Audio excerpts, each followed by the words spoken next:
দিগন্ত জোড়া জলরাশিতে উথাল পাতাল ঢেউ, বাহারি নৌকা অথবা ডুবন্ত সড়কে ঢেউ ভেঙে ছুটে চলা, বিস্তীর্ণ জলরাশির মাঝে আবার সবুজের সমারোহ, গাছপালায় ঢাকা গ্রাম।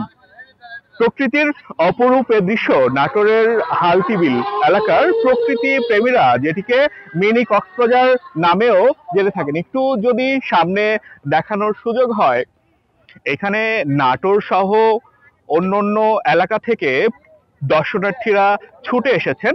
আজকে টানা বৃষ্টির কারণে দর্শনার্থীদের সংখ্যা একটু কম। যারা এসেছেন তারা কিন্তু তাদের আত্মীয় স্বজন, সঙ্গী, বন্ধু বান্ধবের সাথে খুব সুন্দর সময় উদযাপন করছেন। একটু জানিয়ে রাখা দরকার, নাটোরের হালতিবিল নাটোর শহর থেকে প্রায় 8 কিলোমিটার দূরে নলডাঙ্গার এক প্রান্তে প্রায় 40,000 একর জায়গা জুড়ে অবস্থান করছে। কথিত আছে যে সেই ব্রিটিশ সরকারের সময় এই অঞ্চলে বিরল প্রজাতির হালতি পাখি আসতো প্রচুর পরিমাণে, সেইখান থেকে এই এলাকার নাম হালতি বিলকরণ করা হয়েছে। এখানকার বিস্তীর্ণ খোলা হওয়ার কারণে কিন্তু এখানে দূর দূরান্ত থেকে মানুষ চলে আসেন। কোথায় থেকে আসছেন, কেমন লাগছিল? খুব ভালো লাগছে, নাটোর থেকে এসেছি, এখানে এসে গোসল করলাম, খুব ভালো লাগছে। সবাই বন্ধু বান্ধব ভাই ভাইরা যারা এসেছে খুব ভালো লাগতেছে এখানে এসে ঘুরলাম। তো আরো আগে আসি কিন্তু এখন ভালো লাগে, কিন্তু পানিটা এসেছে আর খুব ভালো লাগতেছে এখানে এসে। কি কি দেখার সুযোগ হয়েছে এখানে? এখানে অনেক কিছু আছে, মিনি কক্সবাজার আছে, মানে আমাদের এখানে 0 পয়েন্ট আছে ওখানে কক্সবাজার, যেখানে এখানে বলতে গেলে যে আসবে মন ভালো হয়ে যাবে। আজকে একটু আবহাওয়া মেঘলা থাকলেও, বৃষ্টি থাকলেও কিন্তু প্রচুর পরিমাণে দর্শনার্থীরা আসছেন।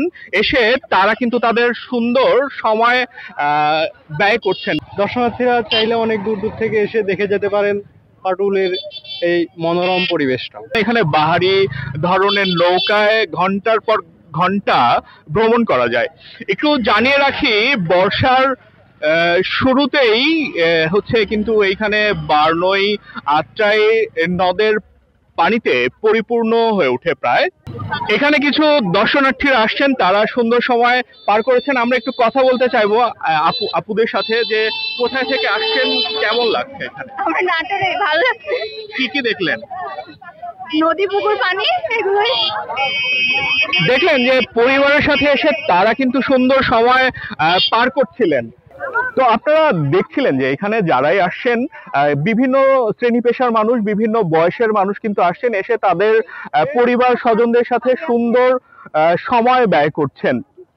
আরেকটা বিষয় জানিয়ে রাখতে চাই, এইখানে কিন্তু দূর দূরান্ত থেকে মানুষে আসার কারণে এবং তাদের এইখানে আনন্দ বিনোদন উদযাপনের কারণে এখানকার যারা স্থানীয়রা তাদের কিন্তু বিভিন্ন পণ্য সেবা অন্যান্যদের দেওয়ার সুযোগ হয়, কারণ কিন্তু তাদের বাড়তি আয়ের সুযোগ হয়। পাশাপাশি তারা কিন্তু উপভোগ করেন এই হালতি বিলের নৈসর্গিক সৌন্দর্য।